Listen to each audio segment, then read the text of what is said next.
د راشد د کپتانېدو په هکله غبرګونونه څه دي؟ ګرانو لیدونکو السلام علیکم. نن افغانستان کرکټ بورډ راشد خان ارمان د درې واړو فارمټونو کپتان اعلان کړ. ټاکل شوی و چې اصغر افغان د کپتان اعلان شي او ان دا خبره ځینو مشهورو رسنیو هم ټویټ کړه، خو د ځینو لوبغاړو او د بورډ د مشرتابه مخالفت د دې سبب شو چې راشد خان د کپتان اعلان شي. ترڅنګ یې اصغر افغان د مرستیال کپتان په توګه وټاکل شو. په نورو لوبډلو کې مرستیال کپتان داسې لوبغاړی ټاکل کیږي چې بیا وروسته کپتاني ورته انتقال شي.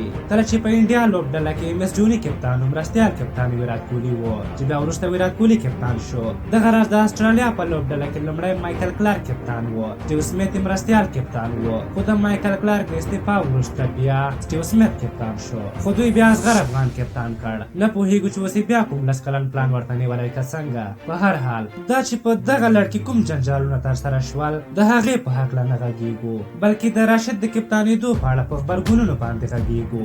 د کپتان په توګه د راشد تر اعلانېدو وروسته ګلبدین نایب یو ډېر دروند کار وکړ، سره له دې چې راشد خان او نورو لوبغاړو د هغه د کپتانېدو مخالفت وکړ او تر نننۍ ناندرې ورسره روانې کړې وې، خو هغه برعکس راشد خان اتل وباله او هغه ته یې مبارکي ورکړه او د ملتیا ډاډ یې ورکړ.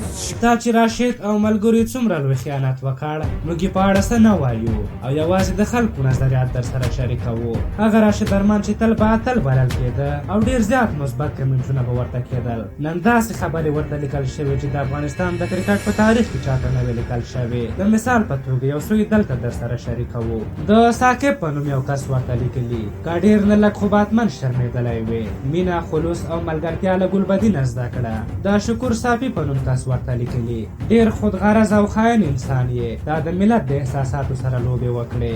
د صاحب زوی په نوم یو کس ورته لیکلي سخت لوچک او سپکخویه انسان یې. راشده موږ فکر کوو چې ته رښتیا اتل یې، خو ته اتل نه یې، بوتل یې. د اصغر نثار په نوم یو کس ورته لیکلي ګلبدین به ستاسې ملاتړ وکړي ځکه هغه شرف لري، ولس او هېواد ورته ارزښت لري. اما ته، نبي، اصغر او شهزاد تر ټولو بې شرفه انسانان یاست چې د 30 میلیونه افغانانو له احساساتو سره مو لوبې وکړې. بل تن ورته لیکلي په نړیوال جنګ کې د وطن سره خیانت وکړ او هدف ته دې ځان ورساوه، نه دې بخم رنګ دې ورک شه. فرید احمدزي په نوم یو کس ورته لیکلي رتبه او درجه اخیستل په عزت سره خوند کوي، خو تاسې په بې عزتي وګټله.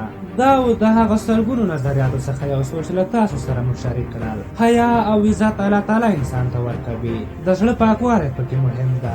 دا به موږ او تاسې ته د ژوند په نورو برخو کې یو ښه تجربه وي. د یو څه لاسته راوړلو لپاره باید داسې کار ونه کړو چې انسان دې سپک ښکاره شي او خپلوي او ملګرتیا دې پکې له لاسه ورکړي.